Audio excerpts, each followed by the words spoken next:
Welcome back. You're listening to The Voice of Russia in London. I'm Tom Hedegard. The Chancellor of the Exchequer, George Osborne, this afternoon revealed his third budget outlining the government's fiscal policies for 2012. With many of the budget's details already released to the public, there has been some criticism. The Liberal Democrats want the changes introduced sooner, while Labour wants to see the budget tackling other areas in a bid to prevent Britain slipping into a double-dip recession. To continue the debate, I'm joined in the studio by Robert Oxley, campaign manager for the Taxpayers Alliance, Gavin Hayes, General Secretary of Compass, Philip Booth, editorial and programme director at the Institute of Economic Affairs, and on the line we have Lauren Thorpe, Research and Corporate Partnership Director at Reform, and Dr. Stephen Barber, Senior Lecturer in Management at London South Bank University. Robert, if I could start with you, this budget's thrown up a few surprises, hasn't it? Well, I'd say that motorists themselves, they won't be too impressed at the fact that they won't be seeing any relief in the budget for fuel duty. Motorists already face excessive taxes, and the fact is, for many people, the car isn't a luxury, it's a necessity. So I think that there will be some people who were hoping to get to see a little bit of ease in this budget, haven't seen it today. Well, look, I think the key fundamental question that you have to ask about this budget is, does this budget help, the hard-working bottom 99%, or, does it help the top, the wealthiest 1%? And I think clearly with the action that we've seen with this budget in terms of the top rate of tax being reduced from 50p to 45p, that clearly this is a budget that has helped the top 1% at the expense of the bottom 99%. And I think that is the fundamental issue here. And that's something Ed Miliband raised in his comments immediately after the budget, that the change in the tax will only affect 99%. Do you agree with Labour's case on this? No, I don't. I mean, unless you don't actually accept the OBR's report and the Treasury's report into the impact of the 50p tax rate, then I don't think there's any case for saying that whatsoever, because clearly the impact of the 50p tax rate appears to be that it chokes off enterprise to a sufficient extent that it hardly raises any money at all. And indeed, the taxes which the Chancellor of the Exchequer is imposing on the rich, such as additional stamp duty and clamping down on stamp duty avoidance, I'd certainly disapprove strongly of the additional stamp duty. They will raise about 5 times as much from the rich as the 50p tax rate. But look, I mean, one should argue that the Chancellor should have taken that action in any case to clamp down on tax evasion. There was speculation before this budget of a tycoon tax. We heard absolutely nothing about that in the Chancellor's statement. And as we know, with any tax changes, they take time to take effect. So therefore, I think that there is a strong moral argument, given the fact that we are faced with a financial crisis in tough economic times that were caused in part by the excesses of those at the top. This is right, that they pay their fair share to society for a crisis that they in part caused as a result of the banking crisis. And therefore, I think that there is a strong moral argument that those at the top should pay more. Stephen, you wanted to come in there at that point, I think. Well, I just wanted to point out that there was a nod towards, if not quite the tycoon tax, but there was this cap on tax relief at 25% of income for those, I think it was over £50,000. And the Chancellor making the point that it was the same as capping benefits. Of course, it's not quite the same as capping benefits, but there was a nod towards that. So it would be wrong to suggest that there's nothing at all to prevent the very, very wealthy from taking advantage of tax loopholes. I think the idea of scrapping a tax which is damaging the economy is somehow hurting the poor is quite frankly ridiculous. And let's not forget, at the same time as we've seen the top rate reduced, although clearly not far enough, we've also seen a huge increase in the personal allowance. And that's going to benefit every taxpayer, whether they're earning £10,000 or £50,000. And that's the most important part of the budget, is the fact that it's going to make work pay. We have a system where we need to take those who are on minimum wage out of tax, because it's ridiculous to take more money out of their pockets in tax and then hand it back to them in tax credits. And to go back to the 50p rate, the fact is that Treasury figures and the OBR figures were showing that the 50p rate of tax wasn't raising the income that it was predicted to. It was quite clearly a political trap which was set by the previous government for the current administration, and it was acting as a big sign saying Britain wasn't open for business and wasn't open for growth. So I think that yes, that there has obviously been a tax cut for the rich. But the fact is, this measure will bring in more money for the economy, and at the same time, those who are the poorest, they're facing a much larger personal allowance, which will help them in the long run. I think also with regard to the tycoon tax, I mean, the reason there was a good reason why that wasn't brought in. It was an idea which Nick Clegg seemed to drop into a speech from nowhere, and it was very rapidly, roundly criticised by even the most left-wing elements of his own party, such as Lord Oakeshott. And the analogy which Nick Clegg, I think, drew with the sort of minimum tax rate that exists in the United States is completely invalid. They have a completely different way of assessing tax, which essentially makes the tycoon tax irrelevant in the UK. I'm slightly concerned, I must say, about this cap on tax relief. I can certainly understand why any Chancellor, would want to have a cap on the amount of tax relief that is used for pension contributions. That's a loophole that can clearly be exploited to a greater extent than is really intended by the purpose of the loophole. But it seems to me that this generalised cap on tax relief, the main effect will actually be felt on charitable giving by the well-off, and I wouldn't have thought that's something one wants to, in any sense, discourage at all. And just a reminder, you're listening to The Voice of Russia in London, and today we're discussing the budget. And in the studio we have Robert Oxley from the Taxpayers Alliance, Gavin Hayes from Compass, Philip Booth from the Institute of Economic Affairs, and on the line we have Lauren Thorpe from Reform and Dr. Stephen Barber from London's South Bank University. I think another measure that we've got to look at is, while it is good news for some people, smokers certainly won't be thanking the Chancellor this evening, because at 6 o'clock they'll be seeing a 5% above inflation rise in the packet of cigarettes. That's about 37p on a packet of cigarettes. And we've seen this in budget after budget. They're an easy target, and it's become increasingly more expensive for what for many people is one of life's little pleasures. And on average, they're not very well off either.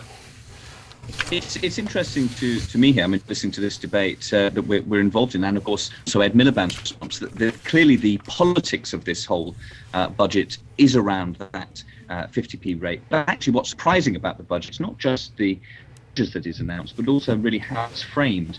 I mean, I think this is really quite an ambitious budget, given that the Chancellor himself had tied his own hands with that very first budget and the comprehensive spending review, where he set out for the whole of the Parliament exactly what it was that he wanted to achieve in terms of the fiscal position. And given that, actually he's been fairly creative in setting out a potentially quite a significant budget in terms of what he's trying to achieve in terms of technology, the tax system, and these sorts of things, given that overall, it has to be noted, and I think we should say this is a fiscally neutral budget. He's not raising any more and he's not spending any more.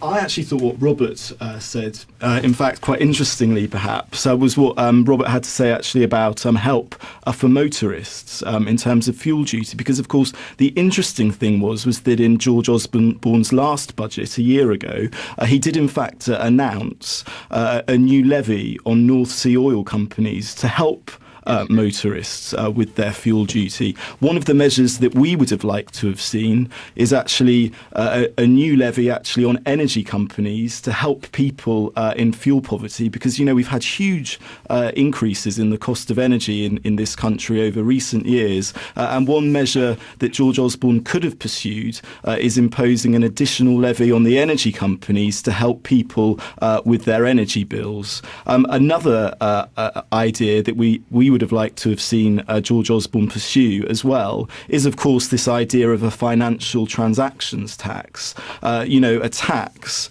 on a very small tax on financial transactions to help those at the bottom. But I would just reaffirm my point earlier about in terms of this budget, and that is the key test of this budget. Will it ensure that those at the bottom are helped, or will it simply help the top 1%? And I think it's clear, given the huge slashing in the top rate of tax, that it will help the top 1% at the expense of the bottom 99%. But if the top rate of tax is being slashed, the rate of tax is being slashed, but that rate itself only brings in £100 million, I think the estimate was, then it doesn't help the poor in any respect whatsoever. And indeed, because of the enterprise that is choked off in the course of reducing what these people were earning and what the Treasury thought was initially taxable of about £12 billion down to a few £100 million,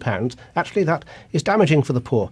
I could talk all day about the financial transactions tax, but I'll save your listeners that for the moment, given it wasn't a measure that was even discussed in the budget, and just perhaps comment on this levy on energy companies that you suggest. I think that is an idea which indicates the problems that politicians get into when they look at the first round seen effects of a policy and therefore go for a gimmick which will perhaps harm energy companies, which everybody thinks are run by big fat cats and all the rest of it. But what are the unseen effects of that?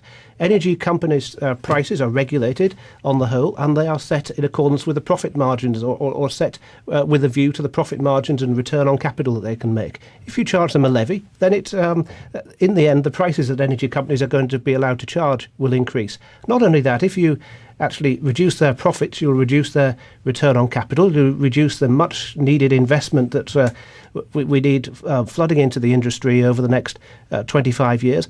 And of course, you'll reduce the returns that pensioners, savers and so on receive on their investments. And these people are really struggling as annuity rates and so on plummet. The unseen effects of these kinds of levies can be enormous. But, sorry, I was just going to say that as we've seen on the levy in terms of North Sea oil companies, as George Osborne actually made the case, these companies make their investment plans years into the future. As long as the levy is reasonable, as long as it's focused on the excessive profit that is being made, it doesn't need to have those negative effects that you just described. And if I could very quickly come back again on this issue of the top rate of tax, the solution to making the wealthiest in society pay their fair share, is not to slash the top rate. It's to ensure that we've got, professional tax collectors, if necessary, employ more tax collectors at HMRC to ensure that the taxes are collected, and to ensure that we have a more stringent regulatory tax framework to ensure that people can't avoid paying their tax in the way that they have been. But ultimately, tax collectors can't stop someone from leaving the country. The fact is that the top rate of tax, people will avoid it no matter what, especially when we have a tax system which is overly complicated, it's not simplistic and it's not fair. So the simple fact is that to talk about the fact that by cutting the 50p rate, you're harming the poor while ignoring what's being done at the bottom level and with the personal allowance, I think that's disingenuous. But here's what we can see from these proposals is more likely they are going to bring more money into the economy. Now, that benefits everybody. But you're right to point out about the energy bills. And I think that we didn't see anything in the budget to even mention the fact of rising costs of energy. And polling has shown that the average family, their biggest priority at the moment is household energy bills. But then I think also, if you're going to get into that debate, you've got to look at what the government are actually doing to put energy bills up. The fact is, City analysis has suggested that government policies at the moment will add on 40% to the average household energy bill because of the renewable targets that we're trying to pursue and the way that we're doing that.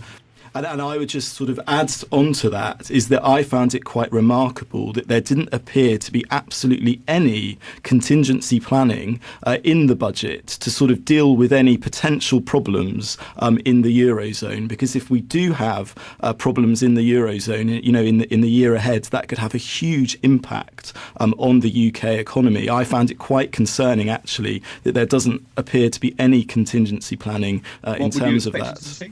Well, I would have liked to have heard something from the Chancellor in terms of money that's being put aside to sort of deal with any potential future financial crisis. Well, there is a contingency fund that exists, and there is a great deal of planning also which is going on within the Bank of England to deal with what might be the fallout of the Eurozone for the banking system as a whole. And I'm just not sure necessarily that this is an issue for the budget as such. But just getting back to energy prices, now, I think the point that's just been made is correct. Not only is the government loading these green measures onto the economy, but it's going about loading these green measures in an extraordinarily efficient way. Energy prices aren't going up because the energy companies are profiteering. The energy prices are going up because the wholesale price of gas and oil is rising, and because they're having obligations loaded upon them by the government. And this is not only deeply damaging to the economy, it's particularly damaging to those parts of the economy outside the government sector and the manufacturing sector in particular, which George Osborne seems to want to encourage. And just a reminder, you're listening to The Voice of Russia in London, and today we're discussing the budget. And in the studio we have Robert Oxley from the Taxpayers Alliance, Gavin Hayes from Compass, Philip Booth from the Institute of Economic Affairs, and on the line we have Lauren Thorpe from Reform and Dr. Stephen Barber from London's South Bank University. I think it's interesting that the debate that has been so focused and admittedly trailed so much in the media is focused on the just the top rate of tax, because it is the political football at the moment. And obviously I feel that the Chancellor hasn't gone far enough by only reducing it to 45p. But there have been other measures, like what we should also talk about is the tax and spending statement that every taxpayer is going to get from 2014. Now this was a backbench Conservative MP's motion only a couple of months ago, and suddenly now this is government policy, and we supported it at the time because it will let every taxpayer see how much they're actually paying and where that money is being spent. And I think that will make our politicians more accountable, because when they go knocking on the door and asking for the votes, they will simply, they can hold up that statement and say, well, why are you spending money on this? Why are you taking that much of my revenue? Why aren't I getting good value for money when I do visit the NHS? So I think there's, this statement will certainly empower people in looking at future budgets and how their money is spent and collected by the government. We haven't heard much from Lauren yet. I was wondering if she might come in at this point. Yes, I mean, I think that the personal tax statement idea is fundamentally a good one. But, like a few of the things in this budget, it's just another gimmick. It's going to be very difficult to implement, and it's not going to be particularly accurate. It's not going to include indirect taxes. What are they going to do about employer national insurance contributions, which, of course, is another form of taxation? But I think more importantly, it doesn't address the key problem here, which is the deficit problem.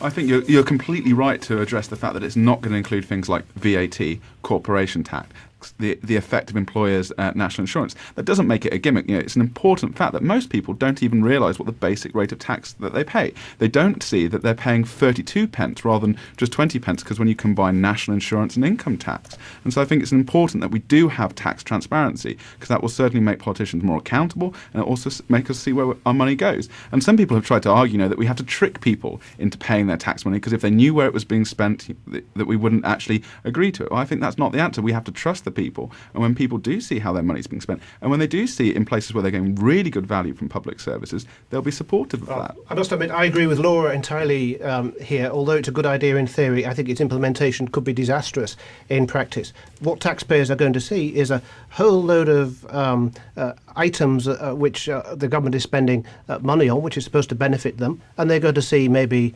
35, 40, perhaps 50% in some cases of the taxes which are used to finance those items. And they'll look at that and think, wow, that's good value for money. Yet all the other taxes that they pay, including the green levies that we've just been talking about, are just hidden under the carpet and swept under the carpet, and taxpayers don't notice those at all. Yeah. I think it could do a great deal of damage, actually, for those of us who believe in small government.